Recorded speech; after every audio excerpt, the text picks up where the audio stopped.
The ovaries are talking, and trust us, you'll want to hear what they have to say. Science, tech, hormones, and a whole lot of honesty. This is Talking Ovaries.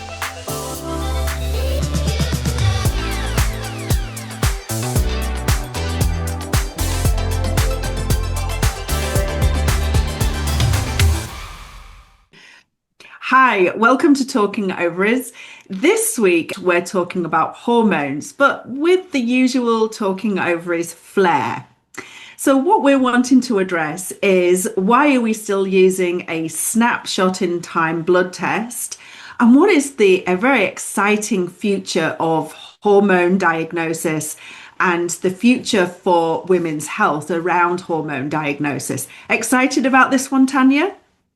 Yes, because we get to use our imaginations and see what we visualize for the future, and there are no wrong answers. So yes, Great. It's a little out there. I'm warning you, it's a little out there, but that's okay. That's how the future happens. Who would have thought that we'd have people trying to go to Mars, right? And that it's actually conceivable that you could do it. So why shouldn't we be able to have continuous hormone monitoring? It's way easier than going to Mars, in my opinion. Yes, well, the hormones that we're talking about predominantly, although there are others, is estrogen, progesterone, and testosterone. Those are the three that affect midlife women during perimenopause and menopause. And how many of you, I'm sure, have gone to your physician and you've had blood tests done and they've said they look fine, they're normal? That's exactly me too. That's exactly where we would want them to be. I don't think you're in perimenopause or in menopause. And realistically, that snapshot of time of that blood test is not really giving you any information. So therefore, that's why now we pretty much diagnose or we address the issues during midlife using symptoms. So that's why we encourage symptom tracking. That can be very subjective. Do our symptoms correlate with the levels in our hormones? And the answer is probably no. And you must find that too when you're looking at things like Bastet Rising, which is the app that you have. That's why there's 140 symptoms on the list, and that's not even a comprehensive list. Tracking your symptoms, while important, is also very subjective. Everybody experiences pain differently. People have different tolerances of what they're willing to put up with and consider to be low or high. A doctor may get people who perhaps have the exact same physical symptoms, but they describe them very different. Somebody may say, oh, it's nothing, and another person may say, I'm dying. Symptoms are important. That's how our bodies talk to us, and so it's important to pay attention, but that needs to be married with the tests, physical data that you can then try to find the root cause. I have hypothyroidism. I've had it since I've had my babies, but I've never had symptoms related to my hypothyroidism that relate to where I'm at as far as measurements. I would go to my doctor and now my levels are through the roof. And my doctor's like, well, aren't you tired? Aren't you exhausted? Don't you feel any different? Or maybe a little bit more tired, but it doesn't really justify or explain what she's seeing as far as my test results. So that's why it's so important that we need to measure, not just go by symptoms. And what drives me a little bit crazy is the perception that we shouldn't be measuring hormones. And to me, that's a wrong message. Yes, we should be testing hormones. The problem is that we don't have the right tests yet. So how about we work on getting the right tests? You know, the Canadian Menopause Society, the American, the US, the UK, they all suggest that diagnosis of perimenopause and menopause is done by using symptoms rather than the blood test, because the blood test only tells us one shot in time. Perhaps in perimenopause is not significant because your hormone levels are all over the place.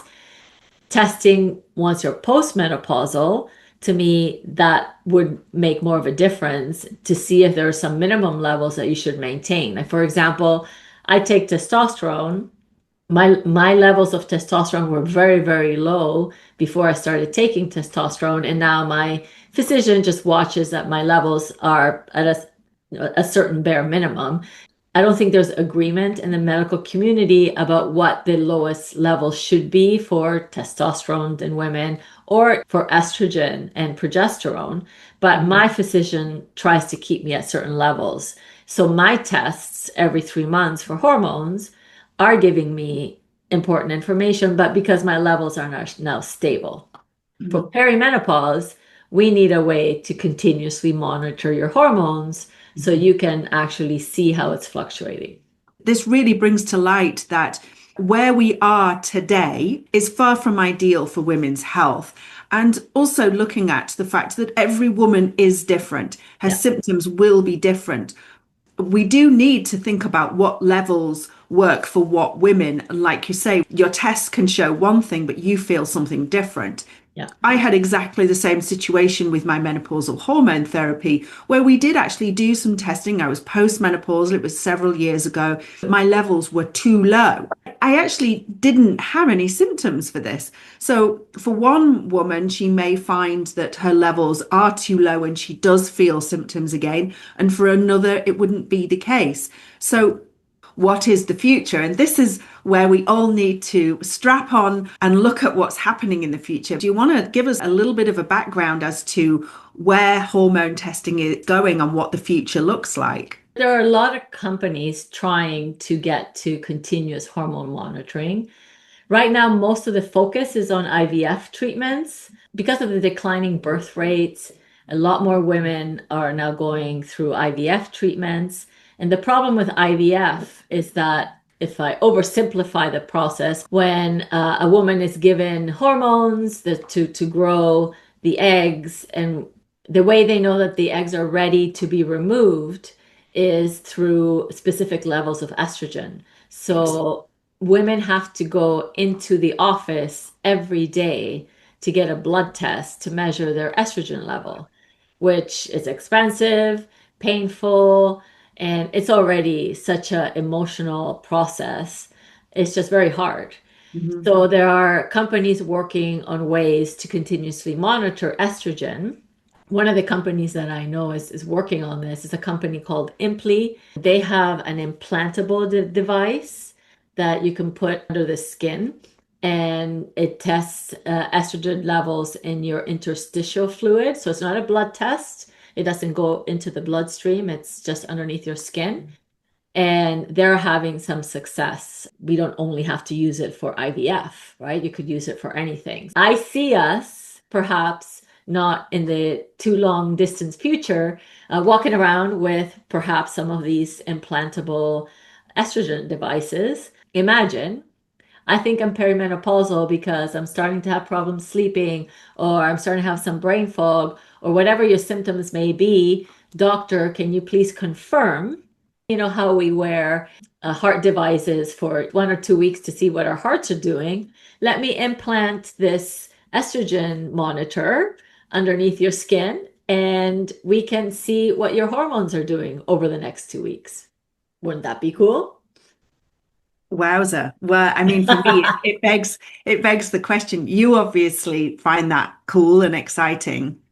I find that a little scary, and I'm sure we both represent what the general population would think about all of this. It makes me think of having something implanted. Who has access to that data? I know that already we have continuous glucose monitoring, which has really changed the landscape for many diabetics.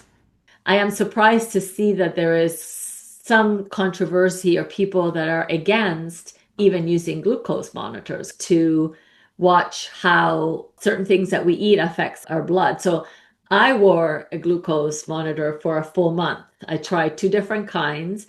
I learned so much about how my body reacts to different foods. For example, how my blood sugar would start to deplete as I was going on my long runs. It was very useful information.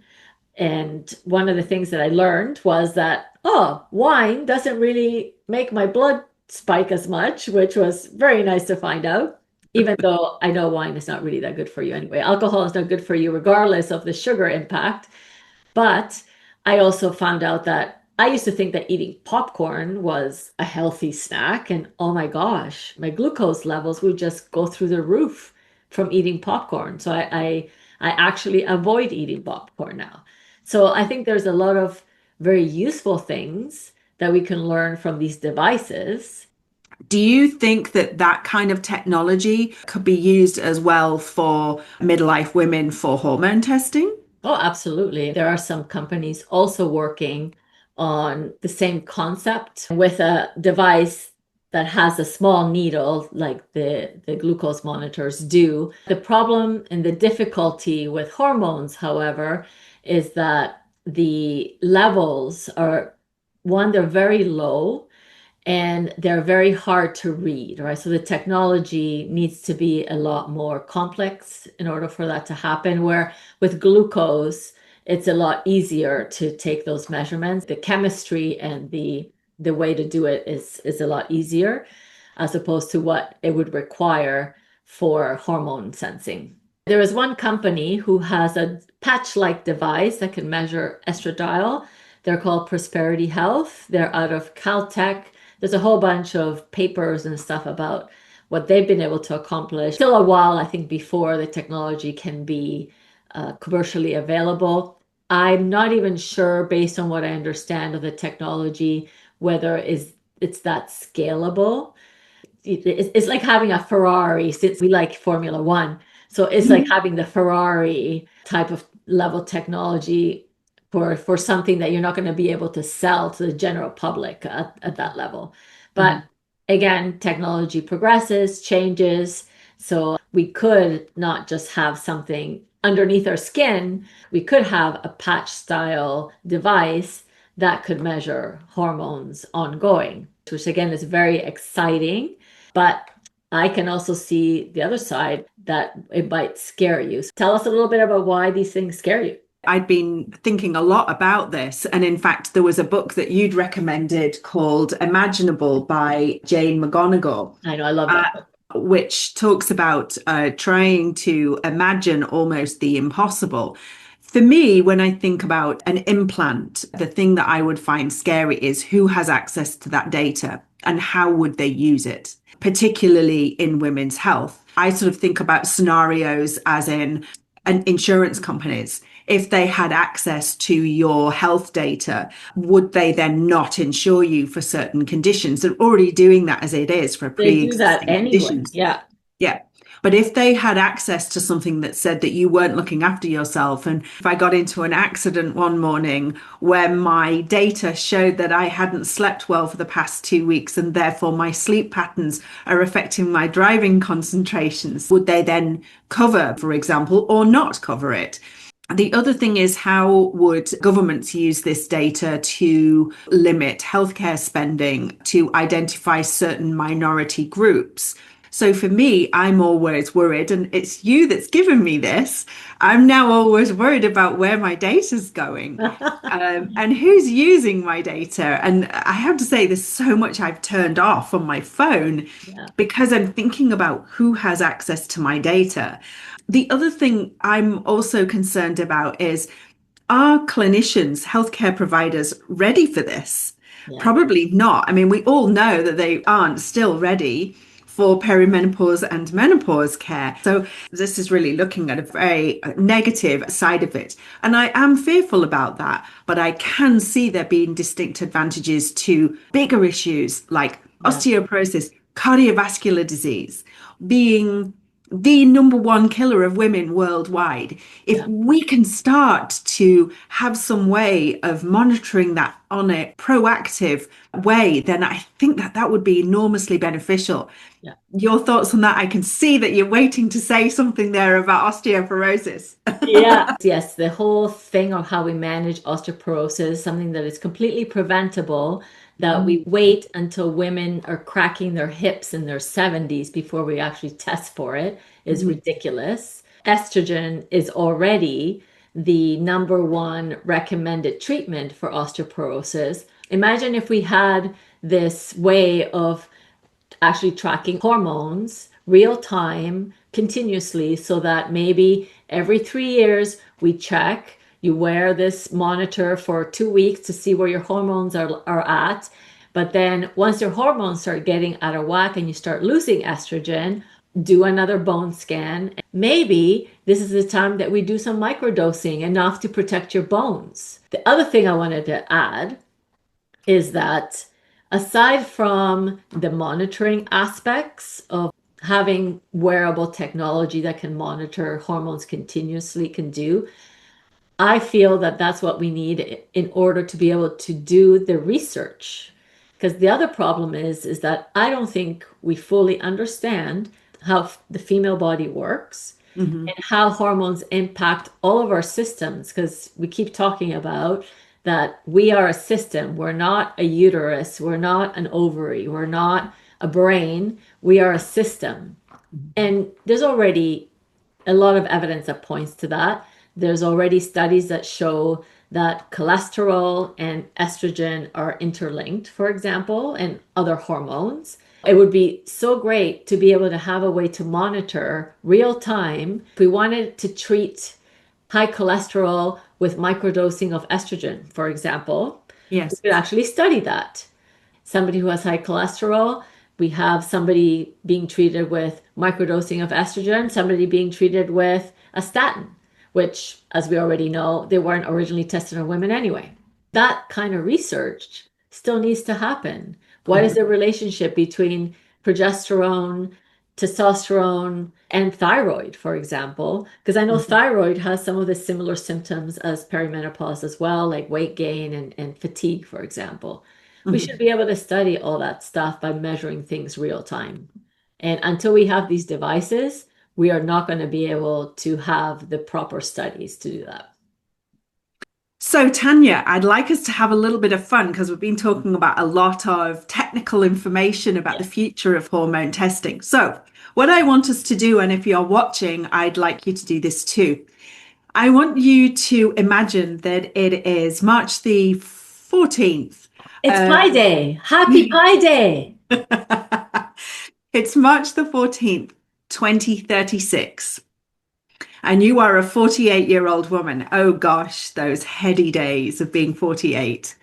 And you have had some testing done in your 30s. You've had some baseline testing done when you were younger, because that's what we're now doing. And I would like us to imagine what we would want it to be like as a perimenopausal woman. And we may already actually know that we're perimenopausal because we might be wearing a patch or have a device implanted that will tell us that that's the case. But what do we imagine that the life will be like for us in 10 years' time? Will it have changed at all, in fact, or will we have a lot of changes? And how would we like that to have been? Because I bring that up, I look back now and wish that I had done things very differently in my 40s. I didn't acknowledge things. I was in a complete state of denial. So let's have a little bit of fun and think about where we would want to be in 2036 as a perimenopausal woman. Wow. So I am 48, you say, right? All right. Yeah. You look fabulous for I 48. know, eh? It's like, oh my goodness. But we don't care Nope. because it's all about how we feel. Yeah. And my AI agent sent me a little poke to say, I have been noticing that you've been complaining more about your joints hurting and you have been complaining about nausea. You are probably getting into the thick and heavy of perimenopause. Mm. I think you need to go and talk to your physician because maybe we need to do monitoring of your hormones to get some stats and see if maybe it's time for you to start with some hormone treatments. But I'm still having my period, so I'm not sure that I agree, and I'm not sure I want to acknowledge that I'm in perimenopause.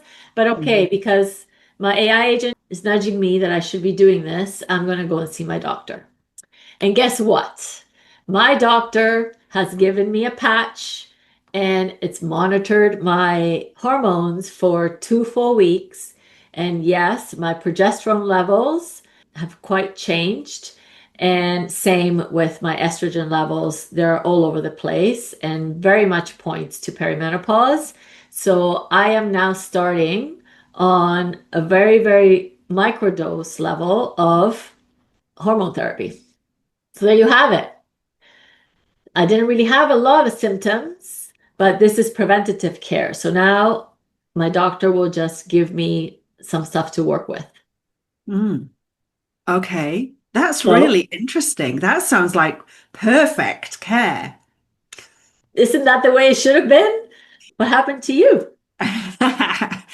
So I'm 48 and I'm really busy. I'm a single parent and I have a full-time job and I don't have a lot of time.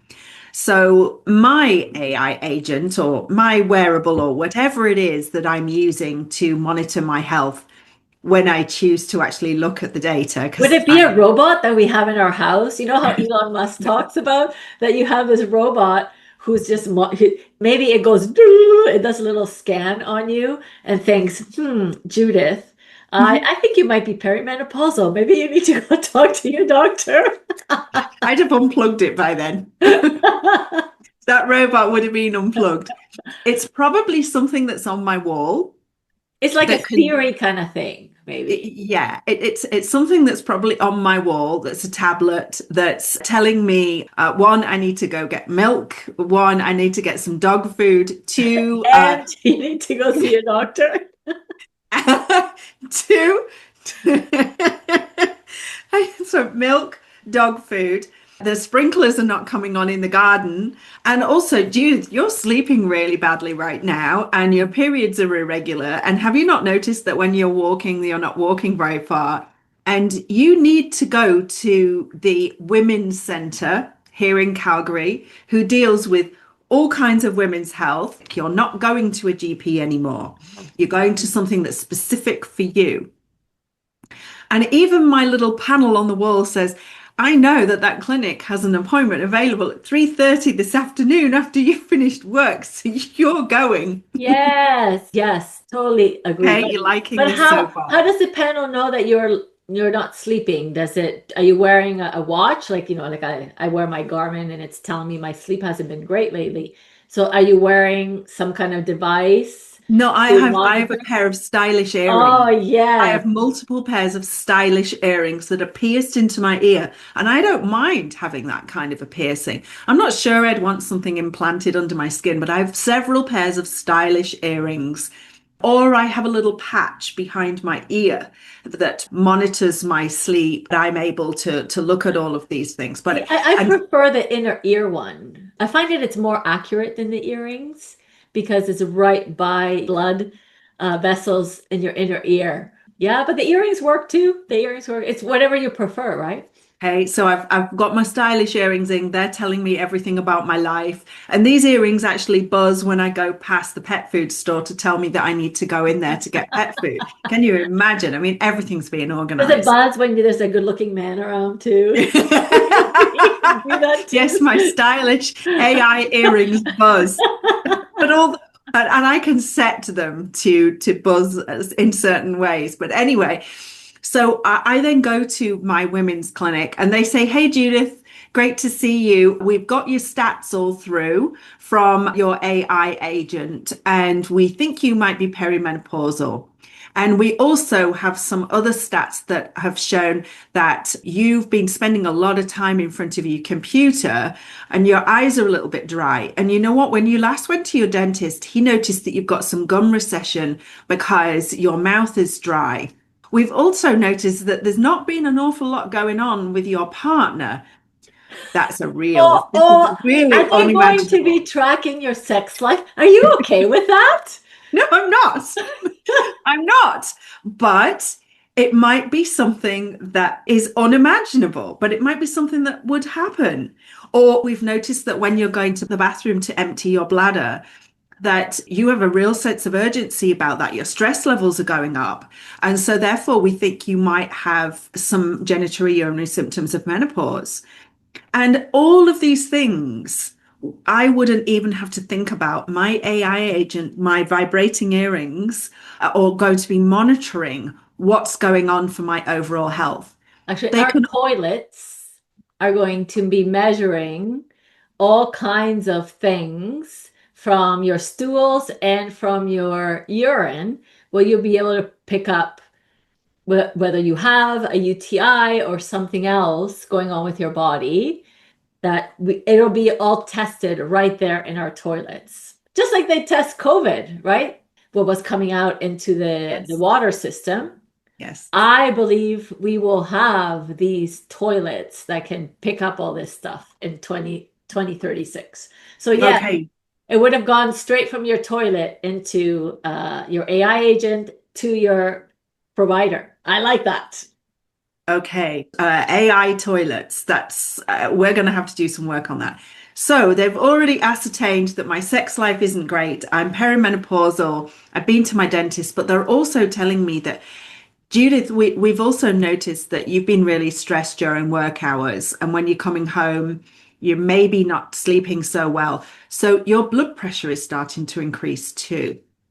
And you no longer have to do, remember 10 years ago when you had to do 24-hour blood pressure monitoring with a cuff on your arm, and you wouldn't sleep all night because that thing was going off every 30 minutes. Not any longer. Your vibrating earrings that are pierced into your skin are able to tell you that your blood pressure is starting to climb. So we want to address that as well. And by the way, men don't have any of this because they don't wear earrings in general. So they're hooped. Well, There's no, that's why they wear the inner ear one, the one that oh, I prefer. They wear the inner ear one, so that's okay. Yeah, have what's wrong been. with men wearing earrings? There's nothing wrong with it. In 2036, men will go back to the 70s or the 80s, whenever it was. It'll be very stylish for men to be wearing earrings. So I'm in front of my women's healthcare provider, and she says, "So, how have you been feeling? Because your AI agent isn't still able to tell us how you are feeling." Yeah. And I can say, you know what, I've not been feeling great. I've been really struggling with self-doubt and motivation and confidence. And I'm still able to talk about those issues which do affect women midlife. And she says, you know what? We have an individual here that you can speak to and get some help with cognitive behavioral therapy, because we're still using that. We're still believing in cognitive behavioral therapy and mindfulness and relaxation. And we have an app that you can use that will help you with your sleep. We have some implants that we can put into your vibrating ears that will play soft music for you to help you to go to sleep. Or we'll have someone charming, like, I don't know, Russell Crowe still reading a bedtime story to you to help you sleep. Great, that's all good. We also need to look at your nutrition. We've noticed that you've not been eating well recently as well, and we think that's really affecting you. We do whole person care. And then they just happen to mention that, oh, by the way, you know, we can add menopausal hormone therapy in there as well. And it's one patch, and you apply that patch once a month, and it slowly delivers the exact dose because we have a microchip in there that knows exactly what dose you need. So you will get less side effects than we used to 10 years ago. I think the final thing would be, as I'm checking out, they say, by the way, your dog food has been delivered to the pickup Oh, room in the office next door. And we've also messaged your partner to say that they need to be patient with you while we sort out some of the issues that you're having. So intimacy will resume shortly. tonight is not the night, but maybe next week. Okay. So back to 2026. Where are we? But Did we enjoy that? okay, but how do you feel, I guess, about all of that? Like you asked me earlier, am I excited about it? I am 100% excited about it. Would you be comfortable living in a world like that? You know, it's really funny because doing this, just sat here right now, just tuning into myself and how I feel inside, playing out that scenario. I don't want to get emotional here, but you know what? That made me feel really positive and very excited that that would be the way that my health would be dealt with. Because I know that if I take myself back to those times, it was really quite dark. I felt very alone and very unsupported, and I didn't know what was going on, and I had no information. Even if I did have information, I wouldn't have known where to go. And taking that away is a huge sense of relief. Yeah. So much so that I actually couldn't give a jot who has my data and what they do with it, and whether or not something is on my skin or implanted or whatever it is. That's a real positive for me. Now, I wasn't actually expecting that out of doing that little simulation that we were doing, that I would feel quite so excited and relieved by it all. Yeah. But it does beg the question, is what happens with data? And I would hope that in the next 5 to 10 years' time, that governments do put in legislation that prevents insurance companies from using data against us. I would hope that there is legislation in place that protects us from having our data used by anyone against us, even the AI using it against us. That's a very far reach. I'm not sure how that would go, and I'm not qualified to even think about that. But I think I need to read a little bit more of Jane McGonigal's Imaginable to think how that would be. But I do hope that that's the case.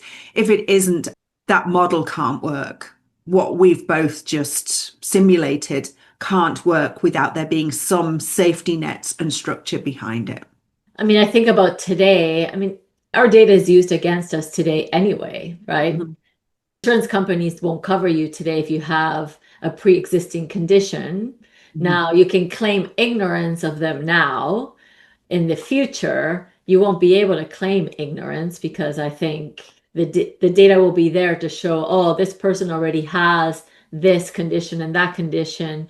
So the question is, if we get to the point that you can predict based on some biological marker that, oh, you are going to have Alzheimer's and there's no way to avoid it, will that mean that you won't be able to get a life insurance policy Mhm. because of that? Mhm. And so those are the things that to me are concerning, but I think it already somewhat happens today. Yes, it So, does. because I always struggle with even today explaining to women that yes, you need to protect your data, but you know what? You also have to share your data because if Yes. you don't share your data, we're never going to be able to study ourselves and understand what are the things that are important to us. We talked, I think, in the last episode, the study where they said, you know, women in different countries have different top symptoms of menopause. And what caught my attention was that in Mhm. Latin American countries, digestive issues are what is considered a top symptom versus in North America, where it's more brain fog and more other physical issues. Well, if we don't start sharing data, then we're never going to be able to truly find that correlation. So we have to share the data. And then we can get to where we were talking about in 2036, because then we have more information that we can say, oh, your hormones are doing X, Y, Z. Therefore, here's how we can help you. And here's how can we prevent and help you be healthier. You're a woman who's had 3 children and developed high blood pressure during your pregnancy, and therefore it puts you higher risk of cardiovascular disease. And that could be something that could be built into your AI agent to say, this person is at higher risk. So I think we could go on forever. So, but how do we prepare? So that's one of the questions from the book. What can we do now to either help or see how I mean, we're going to be in our 60s when 2036 gets there. Mhm. How are we going to work in that environment? How are we going to, we have daughters. So are we going to encourage our daughters?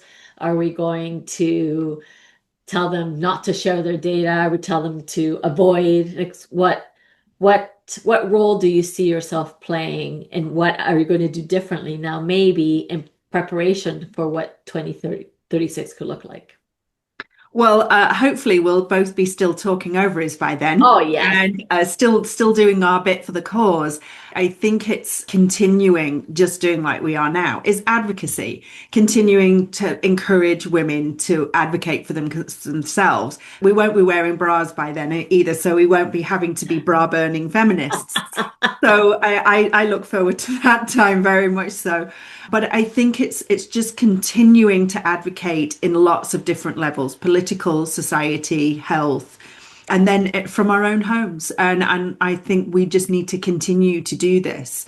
You know what I'm going to do? I've Yeah. decided I am going to learn how to make women-centric AI agents and start putting that. We can add that to Bastet Rising or as a general offering, but have an AI agent because these AI agents are starting to be built now. Yes. So how do we build them to make sure that they're tackling some of these issues in women's health so that when we talk to our AI agent in 1036, they understand who we are and they weren't built by a man. We need an AI agent that were built by women. So that's where I'm going to start. That's, I think, what I can contribute so that 10 years from now, I can be an expert in AI agents. And Well, in my house, my current AI agent is called Kathy because she's a bit chatty. we don't have anything in my house right now. I don't even have Alexa. Like I don't allow any of that stuff in my house, although I know my cell phone is listening, so who are we kidding? So Yes, that's true. but Well, yeah. well, to wrap up this incredibly interesting episode for me, and I'm sure for you too, we always have a couple of take-home points that we try and summarize with. And I think for me, it's been really about we do believe in women and we believe in our own physiology. Also, being curious about the future, trying to advocate and to help with the advocacy of women-centered science and a women-centered future. For you, Tanya, what would you add to today? I think just to go back to the very beginning, we need to be able to measure hormones continuously, period. We don't have the right tests. So we need to focus and make sure that the science and the technology advances so that we can get to continuous hormone monitoring, because that's the only way, in my humble opinion, that we're going to be able to truly understand how the female body works. Absolutely agreed. Well, if you're watching this and you'd like to share with us your 2036 predictions, we'd love to hear them. Put them in the comments down below or send them to us. But otherwise, we will see you next time. Bye bye for now. Bye.